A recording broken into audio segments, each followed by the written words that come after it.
साथियों नमस्कार, शुभ संध्या। आप सभी का आपके अपने YouTube चैनल सुभी क्लासेस के ऑनलाइन प्लेटफॉर्म पर स्वागत, अभिनंदन। साथियों आज साथियों आपके सामने क्लास 10th का मैटर है, चैप्टर नंबर 5 जैव प्रक्रम यानी लाइफ प्रोसेस। आज इस चैप्टर का पहला टॉपिक लेकर के आया हूं और टॉपिक का नाम, चैप्टर का नाम जैव प्रक्रम है, जिसमें आज हम पढ़ने वाले हैं पोषण के बारे में प्रमुख रूप से, जिसमें सबसे पहली बात आती है कि सजीव क्या होते हैं। हालांकि सजीव और निर्जीव के बारे में पूर्ण वीडियो अपलोड हो चुका है पूर्व में, संपूर्ण जानकारी के साथ आप मेरे चैनल में जाकर के देख सकते हैं और समझ सकते हैं। तो आज हम शुरू करने वाले हैं सजीव, क्योंकि जैव प्रक्रम अर्थात जीवधारियों में होने वाली जो जैव रासायनिक या जैविक प्रक्रियाएं हैं वही तो दोस्तों जैव प्रक्रम कहलाती हैं। तो सजीव है कौन? सप्राण, अर्थात जिनमें प्राण है, जीव है, जीवन है, वो सप्राण है।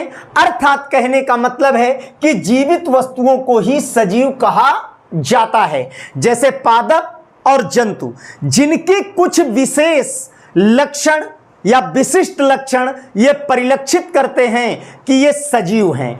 तो साथियों यहां पर लक्षण कह रहा है गति, श्वसन, पाचन, वृद्धि, उत्सर्जन आदि आदि, यानी श्वसन, पाचन, उत्सर्जन, गति, वृद्धि, ये किसी सजीव के लक्षण हैं। लेकिन जब हम 10th क्लास तक साथियों अध्ययन करते हैं तो 10th क्लास तक केवल हम लक्षणों के बारे में अध्ययन करते हैं, लेकिन जैसे हम 11th या 12th क्लासेस में जाते हैं तो वहां विशिष्ट लक्षणों के बारे में भी अध्ययन करते हैं। जैसे मैं एक एग्जाम्पल दे दूं कि क्या वृद्धि विशिष्ट लक्षण है, तो वृद्धि विशिष्ट लक्षण नहीं है, क्योंकि प्रमाण मिलता है कि वृद्धि निर्जीव भी करते हैं। अर्थात कहने का मतलब है कि विशिष्ट लक्षण नहीं है। जबकि अगर हम जनन की बात करें तो जनन वास्तव में एक विशिष्ट लक्षण है, कोशिकीय संरचना एक विशिष्ट लक्षण है, क्योंकि कारण है विशेष। जैसे आप 11th में जाएंगे और जनन के बारे में पढ़ेंगे तो क्या खच्चर जनन कर सकता है, संतति उत्पन्न कर सकता है? तो उत्तर मिलता है नहीं। इसी तरह कामगार मधुमक्खी क्या जनन कर सकती? तो उत्तर मिलता है नहीं। तो दो प्रकार के लक्षण पाए जाते हैं, एक लक्षण और दूसरे विशिष्ट लक्षण। दूसरा प्रश्न बनता है निर्जीव क्या है, नॉन लिविंग्स क्या है? तो सीधा जो लिविंग से हट करके होते हैं, या कह दिया जाए कि जिनमें सजीव के समान लक्षणों की अभिव्यक्ति नहीं होती है, वो निर्जीव कहलाते हैं। प्रश्न आया, पहला टॉपिक चैप्टर के नेम के अनुसार जैव प्रक्रम, अर्थात जीवधारियों में होने वाली समस्त जैविक प्रक्रियाएं ही क्या कहलाती हैं? जैव प्रक्रम कहलाती हैं। और मैं कहूं कि जैसे ऊपर मैंने लिखा है श्वसन, पाचन, उत्सर्जन या परिवहन, चार, ये क्या है? जैव प्रक्रम के अंतर्गत बांटा गया है इनको चार भागों में। तो सीधा जीवधारियों में होने वाली समस्त जैविक प्रक्रियाएं ही क्या कहलाती हैं साथियों? जैव प्रक्रम कहलाती हैं। और उनको चार भागों में बांटा गया। वो चार भाग कौन से? पोषण।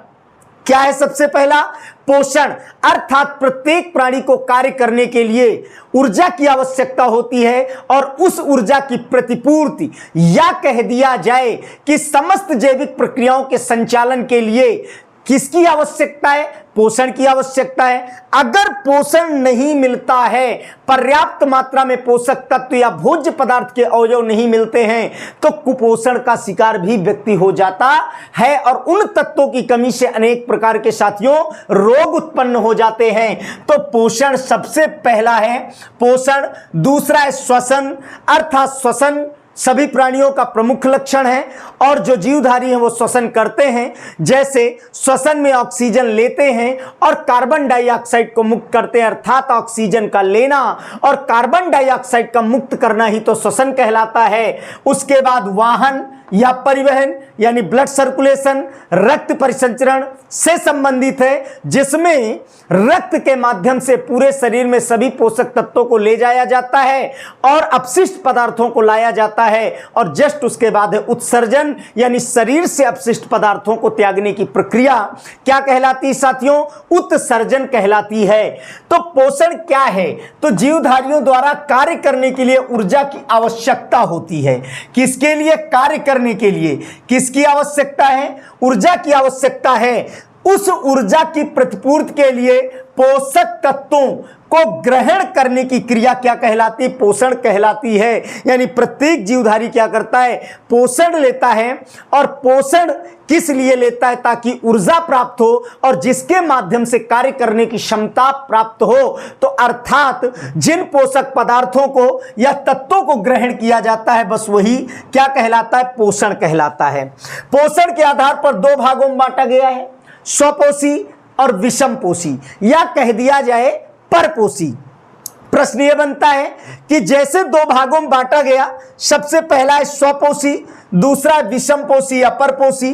तो स्वपोषी का मतलब सरल शब्दों में होता है कि जो अपने भोजन का स्वयं निर्माण करते हैं। और सीधा में समझ में आता है कि पेड़ पौधे या शैवाल प्रकाश संश्लेषण की क्रिया करते हैं, सूर्य का प्रकाश और जल, और पेड़ों में क्लोरोफिल की उपस्थिति है, सूर्य का प्रकाश है ही, तो अपने लिए क्या करते हैं? भोज्य पदार्थ का स्वयं निर्माण करते हैं। इसलिए साथियों क्या कहा जाता है? स्वपोषी कहा जाता है।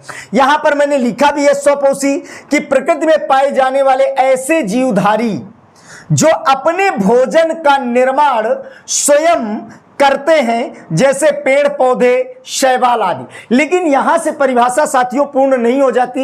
ये 6-7 क्लास की परिभाषा है कि मीन्स ऐसे जीवधारी प्रकृति में पाए जाने वाले जो अपने भोज्य पदार्थों का या भोजन का निर्माण स्वयं करते हैं, वो साथियों स्वपोषी कहलाते हैं। लेकिन यह प्रश्न बनता है कि स्वपोषण के दौरान किस प्रकार से भोजन का निर्माण होता है? तो ये मैं बता दूं आपको कि सरल प्लस अजैव पदार्थ, CO2 प्लस H2 प्लस सूर्य का प्रकाश, इन सब चीजों की आवश्यकता होती है। किस लिए? भोजन के निर्माण के लिए। तो प्रथम सब आप जानते हैं कि मीन्स होता क्या है? प्रकाश संश्लेषण की क्रिया करते हैं स्वपोषी, जो मैं यहां पर आपको पढ़ाऊंगा और बताऊंगा। विषमपोषी के बारे में हम बाद में पढ़ेंगे, बट यहां मैंने डिवाइडेशन के हिसाब से साथियों इसको लिख दिया है। बाकी आगे हम पढ़ेंगे, जहां हम जंतुओं में पोषण पढ़ेंगे या मानव का पाचन तंत्र पढ़ेंगे, वो बिल्कुल परफेक्ट विषमपोषी या परपोषी का उदाहरण है। तो यहां पर कार्बन डाइऑक्साइड, जल, जिसका उपभोग किसके द्वारा? मीन्स जड़ों द्वारा किया जाता है या ऑब्जर्वेशन किया जाता है, और क्लोरोफिल की उपस्थिति में सूर्य का प्रकाश ग्रहण किया जाता है और कार्बन डाइऑक्साइड ग्रहण की जाती है, और जटिल कार्बनिक पदार्थ के रूप में क्या किया जाता है? भोज्य पदार्थ का निर्माण किया जाता है, जो मंड, ग्लूकोज या स्टार्च हो सकता है। हाँ, एक बात जरूर कहूंगा कि एक अपवाद है। प्रोटोजोआ संघ का एक प्राणी है, प्रोटोजोआ में यूग्लिना, जो अपवाद है, यानी स्वपोषी विषमपोषी की कड़ी कहलाता है। जब उसे सूर्य का प्रकाश मिलता है दोस्तों, तो प्रकाश संश्लेषण की क्रिया करके अपने लिए भोजन का निर्माण करता है, और जब उसे सूर्य का प्रकाश नहीं मिलता है तो क्या करता है? वो जो है छोटे जीवधारियों को मार करके, शिकार करके अपना भोजन ग्रहण करता है। इसलिए दोनों के मध्य की क्या कहलाता है? कड़ी कहलाता है। प्रकाश संश्लेषण की अब हम बात करेंगे बाद में, लेकिन इतना जरूर बता दूं साथियों कि ऐसे जीवधारी जो अपने भोजन का निर्माण स्वयं नहीं कर पाते, वो विषमपोषी हैं, क्योंकि अपने भोजन का स्वयं निर्माण नहीं करते, जैसे जंतु, बल्कि दूसरे जीवधारियों पर निर्भर होते हैं, जैसे मानव या अन्य जीवधारी। ये अपने भोजन का साथियों स्वयं निर्माण नहीं करते हैं, दूसरे जीवधारियों पर निर्भर होते हैं, जैसे प्रमुख रूप से पेड़ पौधों पर विशेष करके निर्भर होते हैं, और अन्य जीवधारियों से भी अपना भोजन प्राप्त करते हैं। रही बात टॉपिक आया प्रकाश संश्लेषण, फोटोसिंथेसिस रिएक्शन, तो देखिए ये ऐसी प्रक्रिया है जो स्वपोषी होते हैं। पेड़ पौधे सूर्य के प्रकाश तथा क्लोरोफिल की उपस्थिति में जल, कार्बन डाइऑक्साइड का उपयोग करके जटिल कार्बनिक पदार्थों का निर्माण करते हैं। उस प्रक्रिया को प्रकाश संश्लेषण कहा जाता है। साथियों, जैसा आप देख पा रहे होंगे, CO2 कार्बन डाइऑक्साइड प्लस आगे है जल H2O। जो पेड़ पौधे क्या होते हैं, मैं यहां पर थोड़ा समझा दूं। ये जैसे माना कोई प्लांट्स है, ये जड़ है, तो यहां से जल प्लस खनिज लवण ऑब्जर्व किए जाते हैं, अवशोषित किए जाते हैं। एक संरचना पाई जाती है पादपों की जड़ों में, मुख्य रूप से मूल रोम, जिसके द्वारा ऑब्जर्व किया जाता है और रसारोहण की प्रक्रिया के द्वारा उपरोक्त भागों में पहुंचाया जाता है। क्योंकि दो प्रमुख संवहन ऊतक पाए जाते हैं साथियों, जाइलम और फ्लोएम। तो जाइलम ऊतक के द्वारा जल खनिज लवण, यहां सूर्य है, सूर्य का प्रकाश आ रहा है, ऑलरेडी यहां पर किसकी उपस्थिति है, तो क्लोरोफिल की उपस्थिति है साथियों, क्लोरोफिल की उपस्थिति है पत्तियों में, जिसके कारण पत्तियां हरी दिखाई देती हैं। पत्तियों को इसीलिए पेड़ पौधों का क्या कहा जाता है, रसोई घर कहा जाता है। और होता क्या है कि सूर्य के प्रकाश की उपस्थिति में, ठीक है, क्लोरोफिल की उपस्थिति में CO2 प्लस H2O यानी कार्बन डाइऑक्साइड प्लस जल, ये मिलाकर के जटिल कार्बनिक पदार्थ, यानी कहने का मतलब जो C6H12O6 लिखा है ऑलरेडी आप यहां देख पा रहे होंगे, जो ग्लूकोज है, प्लस O2 ऑक्सीजन और जल, अर्थात कहने का मतलब इधर कार्बन डाइऑक्साइड और इधर जल, क्लोरोफिल, सूर्य का प्रकाश, जटिल कार्बनिक पदार्थ के रूप में ग्लूकोज, मंडिया स्टार्च के रूप में भोज्य पदार्थ का निर्माण किया जाता है और कार्बन का अपघटन के बाद ऑक्सीजन मुक्त की जाती है, जिसे पृथ्वी पर पाए जाने वाले समस्त जंतु क्या करते हैं, ग्रहण करते हैं। और श्वसन का एक प्रमुख गुण होता है, श्वसन के दौरान जब मुक्त किया जाता है तो जल भी मुक्त होता है। तो यहां पर एक प्रक्रिया भी हो सकती है, वाष्पोत्सर्जन की प्रक्रिया। प्रकाश संश्लेषण की घटनाएं क्या हैं, तो प्रकाश संश्लेषण की घटनाओं में देखिए क्या क्या होता है।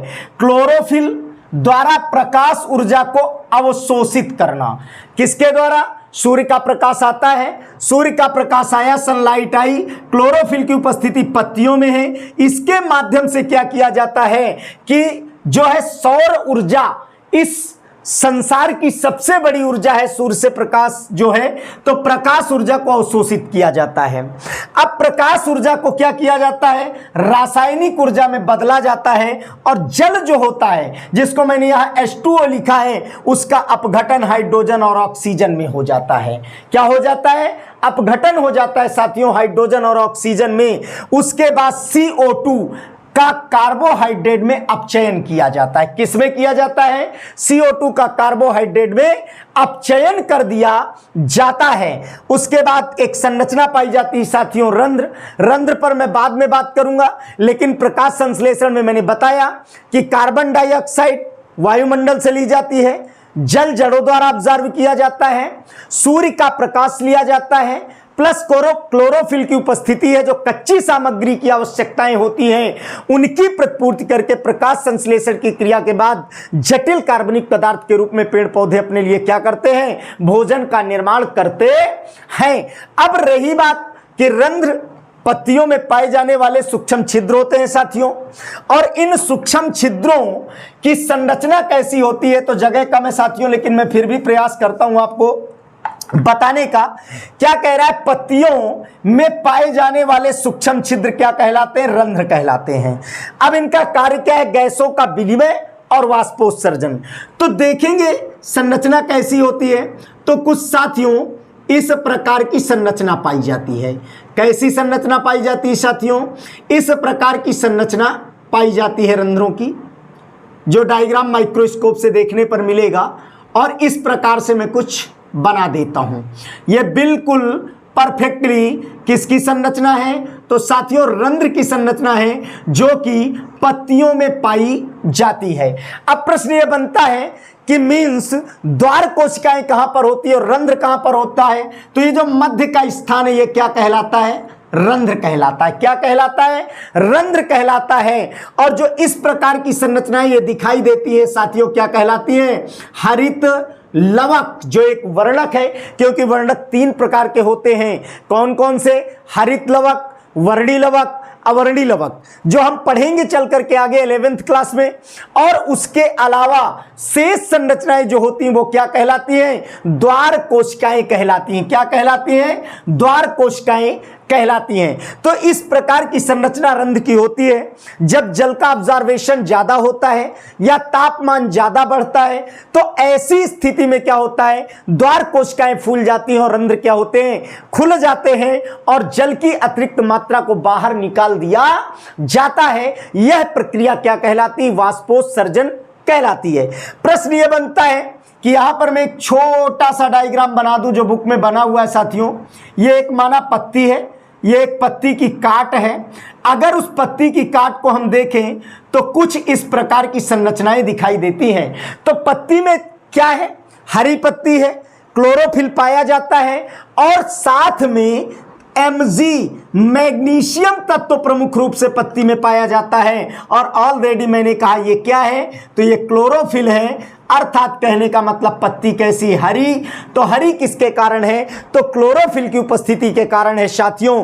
तो इस तरह से आज का सामान्य एक शुरुआत टॉपिक पार्ट नंबर 1 आपके सामने क्लास 10 के विद्यार्थियों के लिए बिल्कुल सरल भाषा में, सरल शब्दों में, छोटे छोटे कंटेंट में दिया गया है। आप इसको पढ़ सकते हैं और स्क्रीनशॉट लेकर के इसके माध्यम से आप नोट्स भी तैयार कर सकते हैं। बिल्कुल 100% परफेक्ट तैयारी के लिए और बिल्कुल कहीं कोई मार्क्स कटने की गुंजाइश नहीं होगी साथियों, क्योंकि बिल्कुल कंटेंट बेस्ड आपके नोट्स तैयार हैं और इन नोट्स को आप तैयार करके अपनी बेहतरीन तैयारी कर सकते हैं और विज्ञान में एक अच्छे रिजल्ट के लिए आप दावेदारी कर सकते हैं, विशेष करके अपने पार्ट बायोलॉजी में।